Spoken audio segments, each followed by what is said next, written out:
একটা প্রশ্ন দিয়ে শুরু করি। একটি সাম্রাজ্য কি যুদ্ধক্ষেত্রে পরাজিত হয়েই শেষ হয়ে যায়, নাকি কখনো কখনো একটি সাম্রাজ্যের বাইরে থেকে দাঁড়িয়ে থাকে কিন্তু ভেতর থেকে ধীরে ধীরে ভেঙে পড়ে? আজ থেকে প্রায় ২৫০ বছর আগে ইরানের এমনই এক রাজবংশ ক্ষমতায় এসেছিল। তাদের হাতে ছিল বিশাল এক ভূখণ্ড। তেহরান থেকে শুরু করে পারস্যের বিস্তীর্ণ অঞ্চল পর্যন্ত ছিল তাদের প্রভাব। রাজদরবারে ছিল সোনা, রত্ন, রাজকীয় পোশাক আর অসংখ্য প্রাসাদ।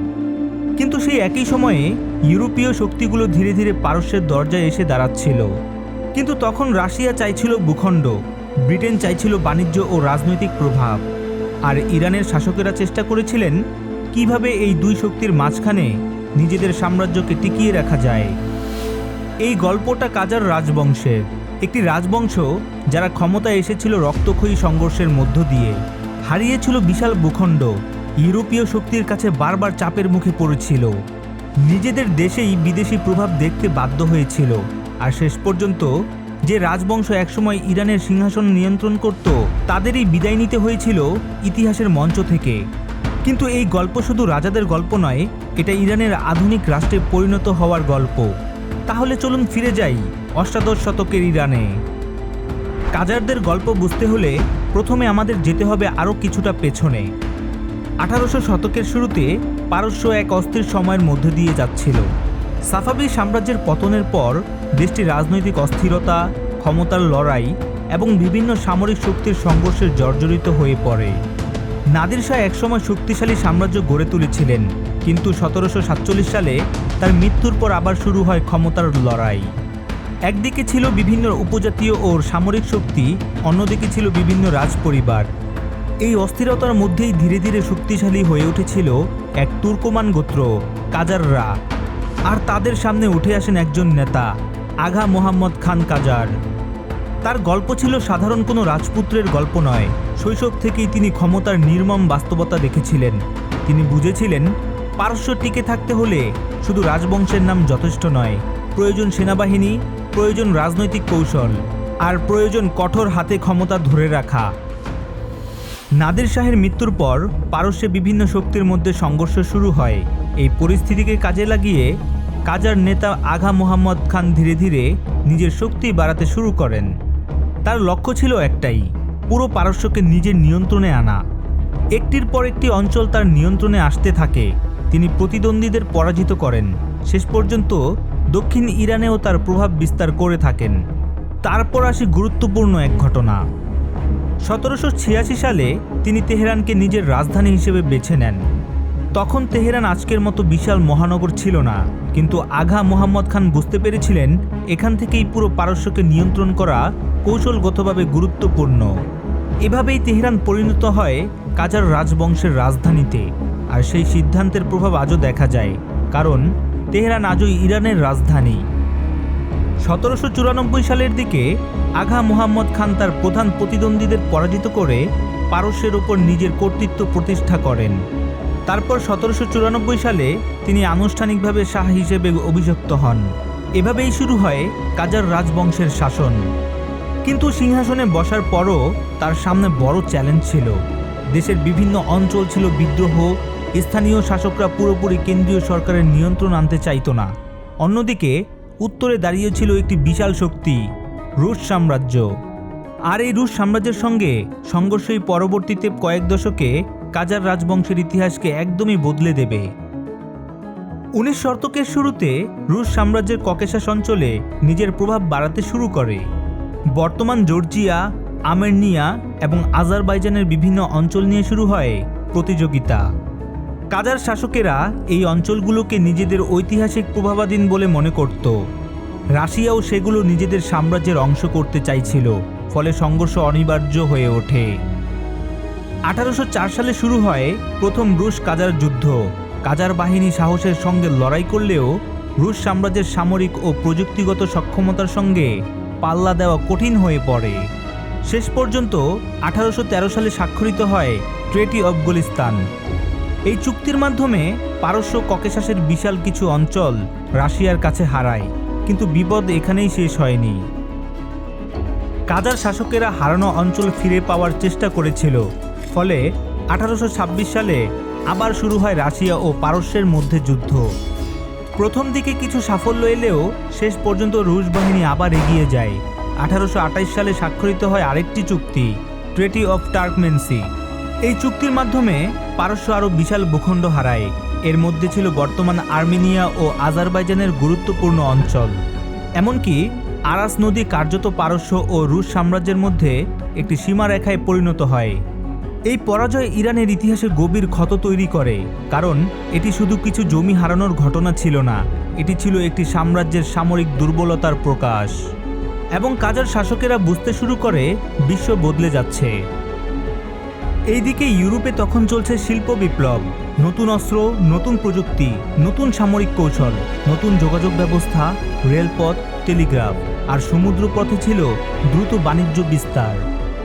ব্রিটেন ও রাশিয়ার মতো শক্তিগুলো শুধু নিজেদের দেশেই শক্তিশালী হচ্ছিল না, তারা এশিয়াতেও নিজেদের প্রভাব বাড়াচ্ছিল।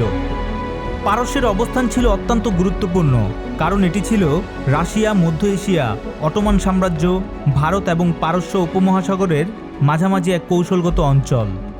আর ব্রিটেনের কাছে পারস্য ছিল বিশেষভাবে গুরুত্বপূর্ণ, কারণ ভারতের নিরাপত্তা ও বাণিজ্যের সঙ্গে অঞ্চলটির সম্পর্ক ছিল। ফলে কাজার রাজবংশের সামনে এখন নতুন সমস্যা। যুদ্ধ শুধু প্রতিবেশী রাজ্যের সঙ্গেই নয়, এবার লড়াই ছিল বৃহৎ সাম্রাজ্যগুলোর রাজনৈতিক প্রভাবের সঙ্গে। 19 শতকের শেষ দিকে পারস্য ধীরে ধীরে এমন এক অবস্থায় পড়ে যায়, যাকে অনেক ইতিহাসবিদ ব্রিটিশ ও রুশ প্রভাবের প্রতিযোগিতার অংশ হিসেবে দেখেন। উত্তরে রাশিয়ার প্রভাব, দক্ষিণে ব্রিটিশ প্রভাব, আর মাঝখানে কাজার সরকার। কিন্তু সমস্যাটা ছিল ইরানের অর্থনীতি দুর্বল হয়ে পড়ছিল, কেন্দ্রীয় সরকারের রাজস্ব সংগ্রহের ক্ষমতা সীমিত ছিল, আর বিদেশি শক্তিগুলো ক্রমশ অর্থনৈতিক সুযোগ পেতে শুরু করছিল। কাজার রাজবংশের অন্যতম গুরুত্বপূর্ণ শাসক ছিলেন নাসের আল দিন শাহ। তিনি 1848 সালে সিংহাসনে বসেন এবং প্রায় অর্ধ শতাব্দী ইরান শাসন করেন। তার শাসনকাল ছিল কাজার ইতিহাসের সবচেয়ে গুরুত্বপূর্ণ সময়গুলোর একটি। তিনি আধুনিক প্রযুক্তি ও ইউরোপীয় সংস্কৃতির প্রতি আগ্রহী ছিলেন। তিনি ইউরোপও সফর করেন।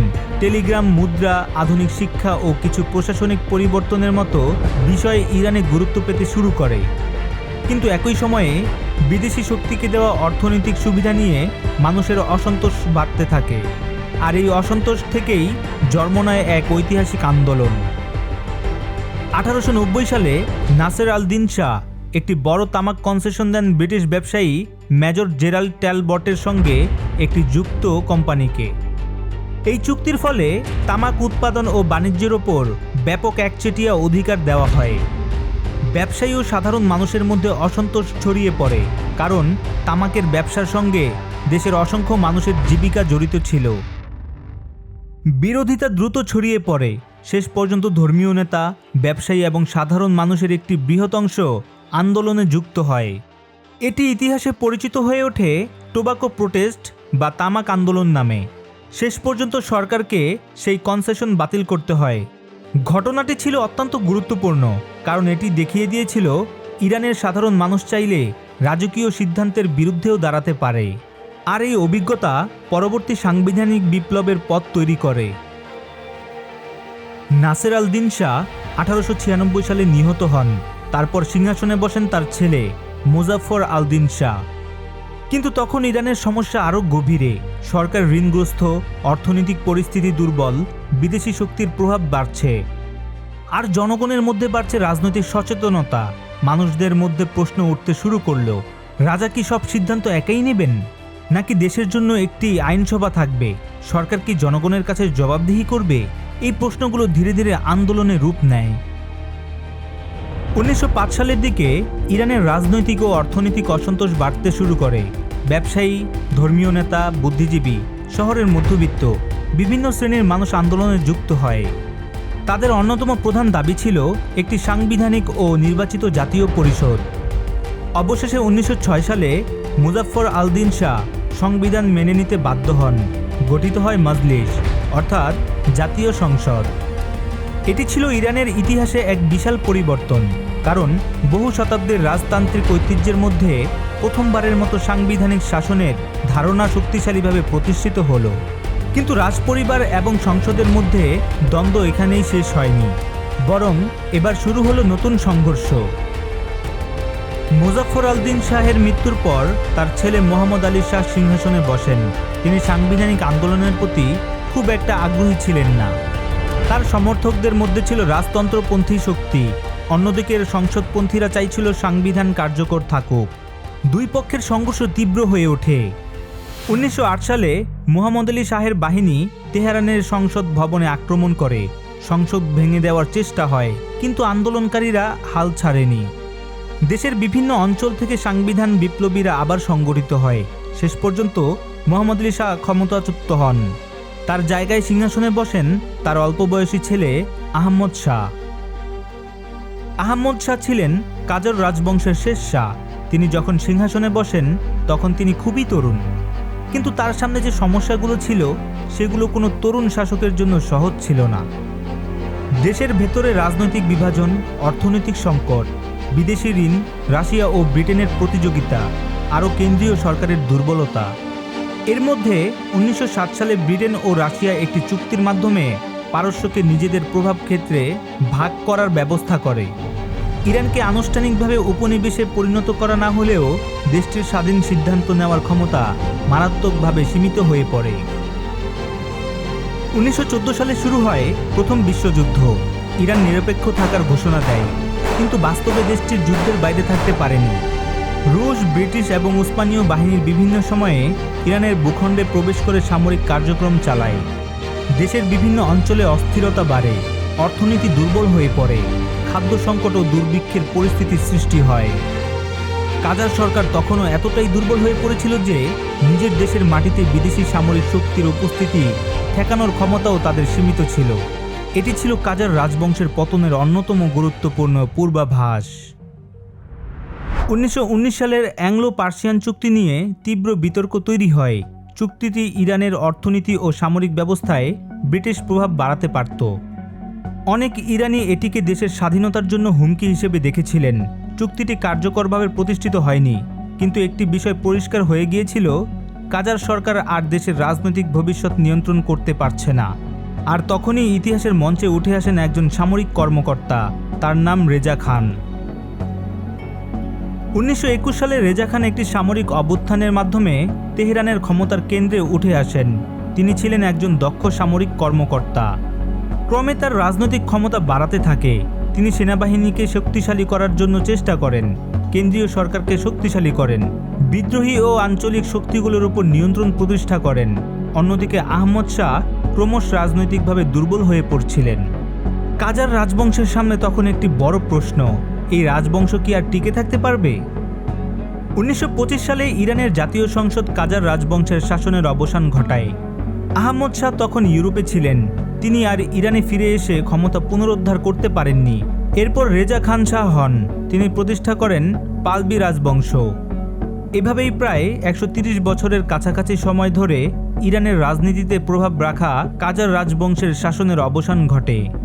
একটি রাজবংশের জন্ম হয়েছিল যুদ্ধ আর ক্ষমতার লড়াইয়ের মধ্য দিয়ে, আর শেষ হয়েছিল রাজনৈতিক দুর্বলতা, বিদেশি প্রভাব, অর্থনৈতিক সংকট এবং অভ্যন্তরীণ পরিবর্তনের মধ্য দিয়ে। এখানেই গল্পের সবচেয়ে গুরুত্বপূর্ণ প্রশ্ন, কাজার রাজবংশকে শুধু দুর্বল রাজা কিংবা ব্যর্থ শাসকদের রাজবংশ হিসেবে দেখলে ইতিহাসের অনেক কিছু বাদ পড়ে যায়। তাদের সময়েই ইরান আধুনিক রাষ্ট্রের দিকে এগোতে শুরু করে। তেহরান রাজধানী হিসেবে প্রতিষ্ঠিত হয়। ইউরোপীয় প্রযুক্তি ও ধারণা ইরানে প্রবেশ করে। টেলিগ্রাম ও মুদ্রা ব্যবস্থা বিস্তার লাভ করে। আধুনিক শিক্ষা ও রাজনৈতিক চিন্তার বিকাশ ঘটে। আর সবচেয়ে গুরুত্বপূর্ণ বিষয়, সাংবিধানিক শাসনের ধারণা প্রতিষ্ঠাতা পায়।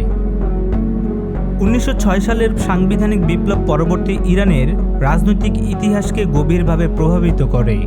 আজকের ইরানকে বুঝতে গেলে কাজার যুগকে বাদ দেওয়া সম্ভব নয়, কারণ এই সময়ে ইরান একটি ঐতিহ্যবাহী রাজতন্ত্র থেকে ধীরে ধীরে আধুনিক রাজনৈতিক রাষ্ট্রের দিকে এগিয়ে যায়। কাজারদের সময়ে ইরান তার কিছু ঐতিহাসিক ভূখণ্ড হারায়, বিদেশি শক্তির প্রভাব বাড়ে, অর্থনৈতিক সমস্যা তৈরি হয়, কিন্তু একই সময়ে জাতীয়তাবাদ বাড়ে, রাজনৈতিক সচেতনতা বাড়ে, সংবিধানের দাবি ওঠে, সংসদ প্রতিষ্ঠিত হয়, আর জনগণ বুঝতে শুরু করে রাষ্ট্র শুধু রাজপরিবারের নয়। একসময় তেহরানের রাজপ্রাসাদে কাজার শাহদের আদেশই ছিল শেষ কথা। তারা যুদ্ধ করেছে, ভূখণ্ড হারিয়েছে, বিদেশি শক্তির সঙ্গে চুক্তি করেছে, বিদ্রোহ দমন করেছে, আবার কখনো জনগণের দাবির কাছে মাথা নত করেছে। শেষ পর্যন্ত তাদের সিংহাসনই আর টেকেনি। কিন্তু ইতিহাসের অদ্ভুত নিয়ম হলো, রাজবংশ শেষ হয়ে যেতে পারে, কিন্তু তার রেখে যাওয়া পরিবর্তন শেষ হয় না। কাজার রাজবংশের পতনের পর ইরানে আসে পালবি যুগ, তারপর আসে 1979 সালের ইসলামী বিপ্লব, আর আজকের ইরান। যে ইরানকে আমরা পৃথিবীর মানচিত্রে দেখি, তার আধুনিক রাজনৈতিক ইতিহাসের একটি গুরুত্বপূর্ণ অধ্যায় শুরু হয়েছিল কাজারদের সময়েই। তাই কাজর রাজবংশের গল্প শুধু একটি রাজপরিবারের উত্থান পতনের গল্প নয়, এটি এমন একটি ইরানের গল্প যে ইরান সাম্রাজ্য থেকে আধুনিক রাষ্ট্রে পরিণত হওয়ার কঠিন পথে হাঁটছিল। আর সেই পথের প্রতিটি বাকিই ছিল যুদ্ধ, বিদেশি শক্তির চাপ, রাজনৈতিক ষড়যন্ত্র, জনগণের বিদ্রোহ এবং পরিবর্তনের আকাঙ্ক্ষা।